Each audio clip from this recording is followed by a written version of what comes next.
Hey, everybody. Welcome to the Hashtag Anxiety Podcast. I'm Cassie Gaub with the absolutely amazing LolaB. You always are such a good hype person. Hi, everybody. I'm really excited about today's episode because we've already talked about one of my favorite things, which is poop.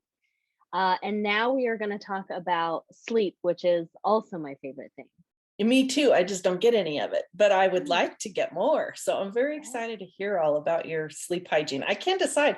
Should we start with my sob story or should we start with your fabulousness and then backtrack to what a shit show I am? I'm okay either way. Let's start with a shit show. Okay. Oh my gosh. Okay. I'll try and make it fairly brief. So here's the deal. I have sleep apnea. I didn't know that was the problem. I figured that out several years ago.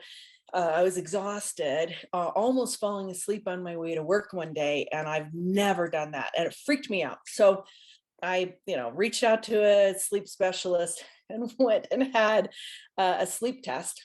And this is the kind you get to do at home. They rent you the machine and whatever. So I did it at home and then had a follow-up appointment, and I went in to the follow-up appointment, and this particular doctor, I'm not a diagnostic clinician, but I probably could have diagnosed her on the spectrum because she had no bedside manner, no empathy whatsoever, just blunt. And she looked at me and she goes, "Lady, you got problems." Just shooting straight. And she said, "I've never seen a sleep apnea test come back with as many episodes in 1 hour as you had." So I would stop breathing entirely more than 100 times in an hour. So at like 1.5 per minute, right? Or something like that. I don't even know. Math is hard. So it was a lot. And so after she told me what the situation was, and I'm like, all right, she can say whatever she wants because she is correct. I have problems. So I sleep now with a CPAP machine, which is so sexy. But I don't care. I just want to live, right? And that helped significantly, A, so I didn't die, and B, so I could get through the day and feel better. During all of this, as this was going on, I can't remember if it was just before or just after my ex-husband was arrested for drug trafficking and, all of that drama that went along with that, right? So then there was no sleep. I mean, when I have the CPAP machine on, I sleep, but I don't sleep great. I sleep enough that I'm not crashing into things during the day, but the anxiety and rumination, that doesn't go away just because you got forced air into the back of your throat so that you don't choke and don't stop breathing, doesn't mean that your brain changes overnight with the CPAP machine. So I sleep better now than I did a year ago, certainly better than I did 5 years ago.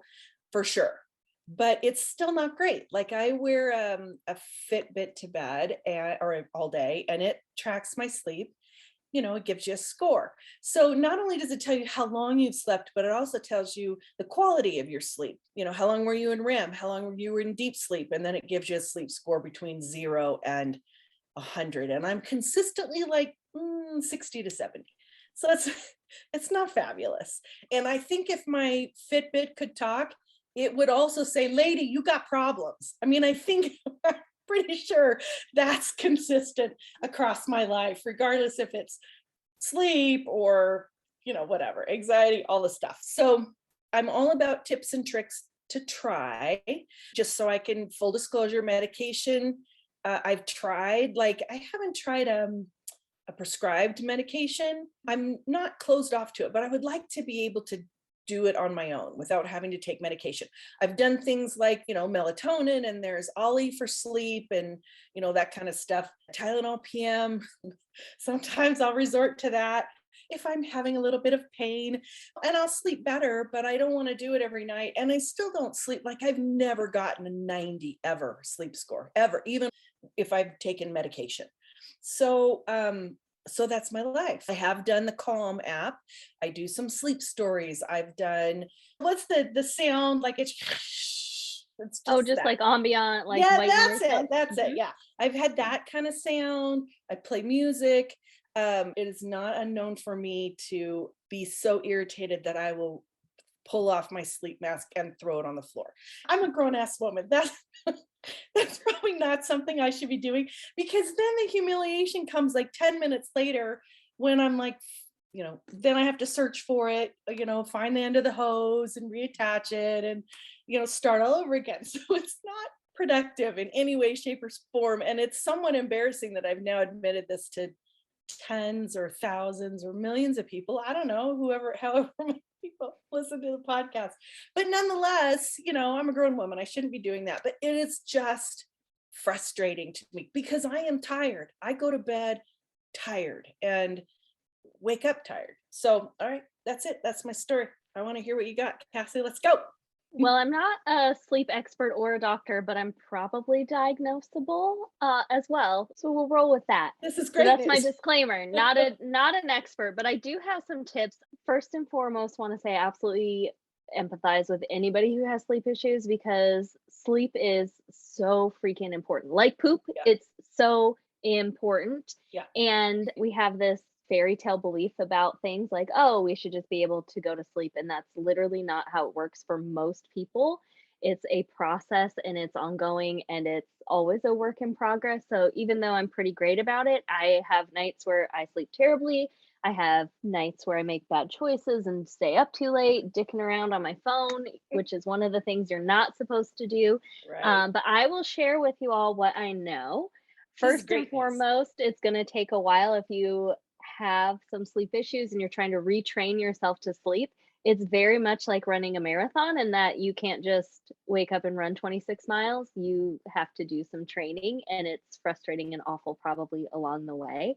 And yeah, there's nothing sexy about good sleep hygiene. Nothing looks like the movies. Yeah. So I have 6 outlined tips and a few other notes to kind of just cover, and hopefully we get everybody to having some good sleep. Again, lack of sleep really does actually increase anxiety, increases depression, it increases stress, and then you're more and more anxious and stressed and depressed because it's already increased just because of sleep. And then you get to be anxious about sleep because that's how anxiety works. So my first tip is routine.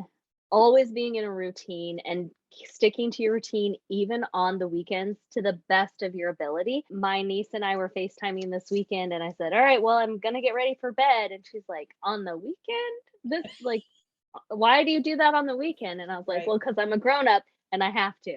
And that's important. One of the other things is your routine might change over the course of your life, right? When I was in college, I worked until 2 a.m. and I had a 7 a.m. class. So my sleep routine was in college where I'd sleep for a few hours, get up, do some stuff, and then I'd sleep for a longer period of time in the afternoon.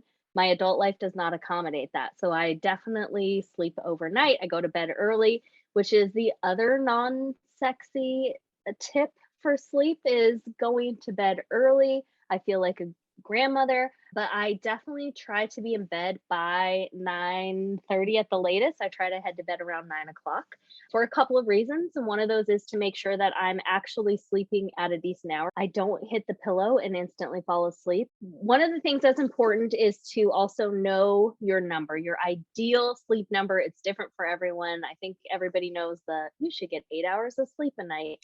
8 hours of sleep is great for some people. It's not enough for others. I think average of 7 to 9. My perfect sleep number in an ideal world is 9 hours. That is when I feel the most rested. I wake up always without an alarm. I'm always in a good mood. I don't feel like I need coffee. I'm going to still drink it. I don't need it.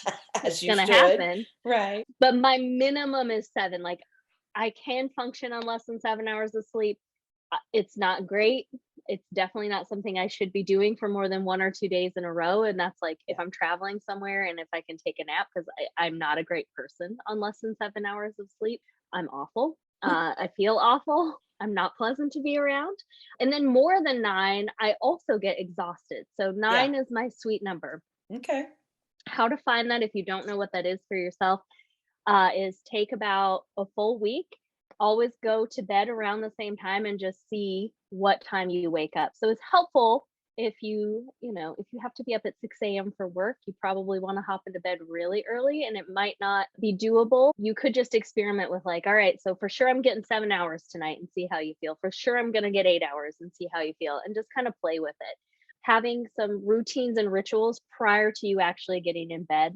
I wash my face, I brush my teeth. If I have a lot of things on my mind, I might journal a little bit. I try to make sure I get a little exercise throughout the day because that helps me also fall asleep. If you Google sleep hygiene and tips for great sleep, they will say do not watch TV Yeah. before bed or be on your phone in bed. So I, for a long time, refused to have a TV in my room. I do have a TV in my room now, but I do not watch TV at least an hour before bed.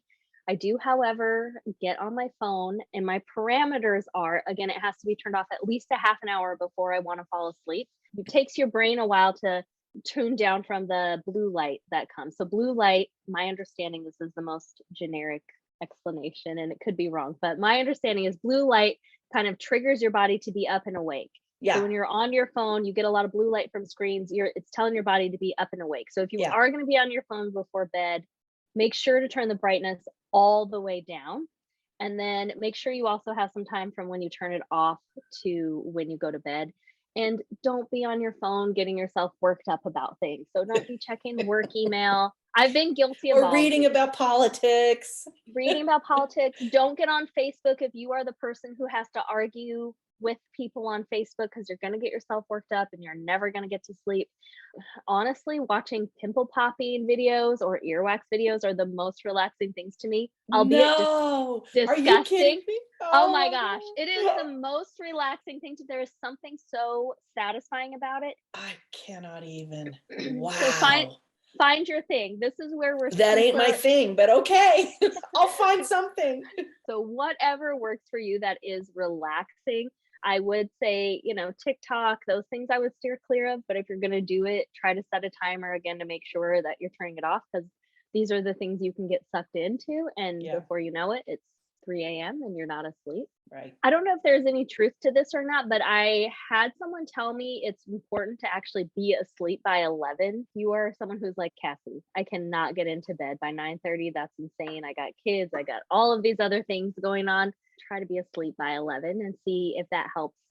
The big takeaway is really almost anyone can train themselves to sleep. It's really just being consistent, being routine, and then trying to find what works for you. So you mentioned you can't get your mind quieted down. Some of the other things you could play with, the deep breaths, the journaling, the letting yourself have mind chatter. This is one of the things that really works for me. And I'll be honest, it makes me feel a little crazy. And I'm sure other people around me would think I was crazy. I'll actually just verbally chatter it out. Like whatever is coming to my mind, I will have an actual conversation with myself. And that cool. kind of gets it all out. There's no reason this works, but it totally works for me, especially if I'm ruminating about the same thing over and over and over again. I will verbally hash it out because for some reason it uses a different part of my brain, or I'm able to just really put into perspective of it's really stupid to be worrying about this right now. And if it's something that I legitimately should be worried about and have to get up and take care of, then it kind of validates that as well. So maybe try that, see if that helps. The other thing that I do, this might be TMI, but we do Swedish sleeping, which I think a lot of European places do this. It was introduced to me as Swedish sleeping, and that if you are sharing a bed with someone, you have a blanket, the other person has a blanket. Because there's so many times your sleep is interrupted when you're fighting over covers, or when you're even under just the covers, roll over and it pulls. Yeah. Or if you're under the covers, this is my biggest pet peeve, and then somebody's laying on top of the covers. While I love a weighted blanket, which is not a tip, but should be. You are trapped in that scenario. You are trapped, and you've watched far too many true crime shows to feel trapped. Yeah, there is no coming out of that life. So I can do a weighted blanket, and I highly recommend weighted blankets for people with anxiety. I would not do more than 12 pounds, which sounds heavy, but it's not spread out. But definitely have your own blanket. It's not the ideal romantic fairy tale way of sleeping that you see in Hollywood, but the bedroom should be for sex and sleep. And if sleep is your focus, then you should have your own blanket and you should be focusing on sleep. My daughter has a weighted blanket, and maybe I should just borrow hers to try if she'll let me have it, because I've been resistant because I'm not a real, I don't like to sleep hot. I sleep pretty cool. I have a fan going oftentimes, even in the middle of winter. And so my concern is that I would be hot and feel claustrophobic, because I don't really love that feeling either. But I have a ton of people who, especially those with anxiety, who say it's really made a difference for them. So I need to just give my daughters a try and before I spend the money to buy my own. Maybe try like a midday nap with it and see. I don't nap much. Here's the other thing. That's crazy. I know you're like, you're exhausted, because I think if I nap, I definitely won't sleep that night. So the jury's out on this. I feel like, again, the experts would say absolutely do not nap. If you're going to no more than 20 minutes, here's my rule about napping. If I'm freaking tired and I'm able to take a nap, like on a Saturday or something, I will nap, and I will not nap less than an hour and a half. Like if I don't have an hour and at least an hour and a half of time to dedicate to this nap, it's like there's no point in doing it, because 20 minutes, that's worthless. I'm still going to be awake thinking about crap for 20 minutes. Right. And then you sleep just great still that same night? Yeah. Yeah, it never messes up my sleep. Wow, this is awesome. I'm not the person who's like, well, I'm just going to go take a nap for no reason. Like I'll nap because I'm tired. Right. And then it doesn't mess up my sleep. And then we've talked a few times about my love for coffee. I don't think that coffee messes with me even in the afternoon, but if I have a soda pop after 2 p.m., I will not sleep. Wow, that's even regardless if it's caffeinated or not. I think non-caffeinated I'm fine with. So like a root beer or ginger ale, I'd be okay with. But anything with caffeine, Dr. Pepper is my soda of choice. I don't drink a lot of it, but oh, it's so good. And if I didn't get enough coffee in the day, or if I've had a night where I didn't get enough sleep, I'll sometimes cave and have a soda. And I know if I have it too late in the afternoon, it's just going to mess with me. Then you're paying the price. And this is years and years and years of me kind of figuring things out and adjusting. Also, not sexy. Will sleep with a sleeping mask, and I had to train myself to get used to that. I think they are sexy though. Maybe I'm odd, but I think they are so cute and they look like you're like a movie star from the 1940s. I think they're cool. Oh my gosh, I'm totally gonna reevaluate how I feel about them now. Yeah, because they're gorgeous. I think they're gorgeous.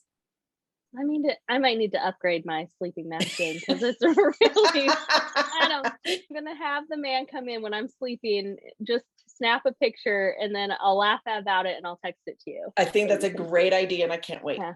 And the other thing is noise. So I do sleep with some consistent noise, but if there are other things happening, or like if I can hear the living room TV, or if like the dog is snoring too loud, there's certain noises that I cannot sleep to or through. So if it's one solid, like the fan, and everything else is quiet, I'm good. If there's other noises, I really physically get irritable and cannot sleep. So I have earplugs that I sleep with. I've tried a million. My plug goes to earplugs. They are loop earplugs, hashtag not sponsored, but they are amazing. So they're less than $20. They make different ones. They make ones that are more geared for sleeping. They tune out more noise. They make some for if you're working in a busy coffee shop. They kind of look like a little round metal circle. So when you have them in your ear, it actually looks kind of cool. So if you're working in a coffee shop and you have them in, they don't look terrible, and they're really good for sleeping. And you don't find with earplugs in that you hear your own brain too loud? No, you totally do. And then you get to talk yourself through the chatter. Yeah. Shoot. Okay. You hear yourself breathing. Here's how I adjusted myself to sleeping with earplugs in. And generally I won't sleep with them in all night. If I kind of wake up in the middle of the night and I notice it's quieted down, I'll take them out, because it's just a weird feeling. It's fine. But it'll help me fall asleep. I just focused on my breath. So if you've ever done yoga or meditation or any deep breathing, right, it's the in and out. And so when I'm laying there with my earplugs in, you can really hear yourself breathing. And I try just to make that the focus. So focusing on the in and out. Cool. I've got it down to where I get to about 4 breaths and I'm like, all right, good night. Wow. But when I first started, I found them incredibly, just in general, having earplugs in, it's a weird feeling. It's a weird sensation. Yeah. It is weird to hear yourself breathing really loud. So I probably got to 99 breaths and was like, oh, okay. But I said I had 6 quick tips, and I feel like I rambled on and on. You did so great, because I'm over here taking notes and I love it. And I'm going to try many of the things let's be honest, I'll try all the things you suggested, because I'm up for anything, I want it to get better. Here's the other thing. In the moment, also, I'm tired. So it's almost like I have to gear up to do stuff, which is silly, because then I'm in this circle of I'm tired. I need to do this. I'm too tired to do this. So I'm not going to do this. And then I can't sleep. And then I'm pissed. And, I should have just done what I planned to do in the first place. But that's where I get, because I like the 4-7-8 breathing. I've done that to reduce my anxiety. I've done it a couple of times to try and calm my mind chatter and go to sleep. And it's helpful. Why don't I do that every night? Because I'm a dumbass, because I'm tired. So I'm like, oh, I'll just close my eyes and go to sleep. And then I don't do it. So it's silly, and it's my own fault. I'm not beating myself up. I'm just being honest about that's the reality, that when you're tired, I just want to close my eyes and go to sleep. I can feel it. It's coming. And then nope, there it goes. The opportunity's gone. It's lost. I moved into my own house. It's just me at the moment, me and Izzy. So, if I could go to bed at 7, I would. I mean, I don't have a problem with that, but there's not a lot that keeps me up. I'm happy to be in bed by 9:30. And, I'm like you, I've started wearing blue light glasses. I have a pair next to my bed so that if I want to pick up my phone, I can, but I don't stop like a half hour before, like you said. And that's smart. And I should and will try that. So I think that's a good idea. I'm not the one who purposely is up till 2 a.m. pitzing around. And then suddenly I'm like, oh, I guess I should go to bed. I've been in bed for 5 hours by then, and I'm still awake, and I'm just pissed about it. Oh, every time if that happens to me, I'm so pissed that I'm not asleep, but like not so pissed that I'm going to get my ass out of bed and do something. I'm just going to lay there and be pissed. Right. And unless I'm hungry. And then at that point, I'm pissed and I'm hungry. So then I weigh the options for a good 45 minutes. Should I get up and eat cereal?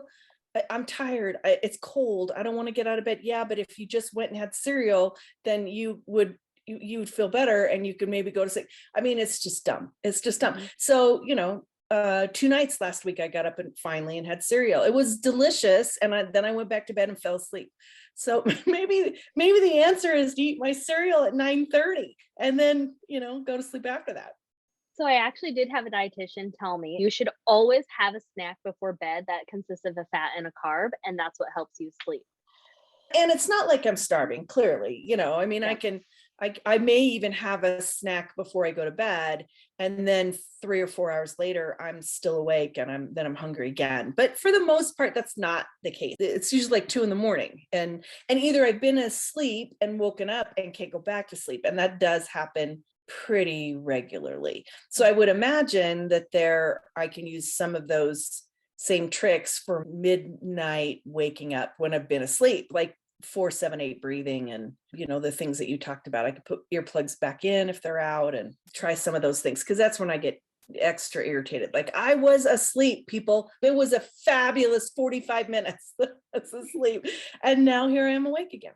And the struggle is real. I mean that sincerely. Yeah. Like, want to do all those things, and I think, okay, yeah, I'll do that, and then it just doesn't happen because I'm frustrated, I'm tired, I just want to close my eyes and go to sleep. I don't want to do this, that, and the other thing for half hour or an hour to make it happen, but that's just dumb and not very grown up of me. So I need to do better. That's the other piece, another piece, but that there can be all kinds of medical reasons why folks aren't sleeping great. And certainly for me, the sleep apnea was a big deal. And, I'm glad to have that, at least that part of it taken care of. I'm not gasping for air every 30 seconds or so. So that's a good thing. But I think folks also, I point them in the direction of their physician to, if your sleep is really bad and you've tried all the things that Cassie said and nothing's working, then that's probably a good idea to go see your doctor and get a checkup, see what's going on. Because I've seen folks of all shapes and sizes with sleep apnea. It's not necessarily something that is for folks who are overweight or whatever. I had a colleague who was, teeniest, tiniest, littlest thing, and she had horrific sleep apnea. So sometimes we just dismiss stuff and think, oh, it's this or that, and this is the reason, when in reality, there might be something else going on. So I think scouting it out with your doctor is probably a good idea. Absolutely. And if anxiety is the reason, medication could also be something that you explore. That's something we've talked about on this channel as well. And again, it's individualized. So finding out what works for you and what is the best fit for you, and making sure to seek out whatever help and support and guidance and medical advice and therapeutic advice that you need to make things work for you, because good sleep is really going to help your anxiety. It's going to help so many Right. aspects of your life. I mentioned that when I am not well rested, like my OCD is so much more, and I feel like I Right. never get anything done. It takes so much effort. So sleep is really important. I love that. I'd love to hear from our listeners about what works for them or what doesn't work for them. What are your sleep stories? Tag us, hashtag anxiety podcast. We'd love to hear from all of you about what's happening in your life, what works, what doesn't work, what you wish would work, tips and tricks. That would be awesome. So shout us out. We'd love it. Thanks, Cassie. Thanks for the tips. I appreciate it. And I'll give some things a try, and I'll give it a little bit of time, and then I'll report back. Perfect. All right, we'll see you next week, everyone. Okay, bye, everybody.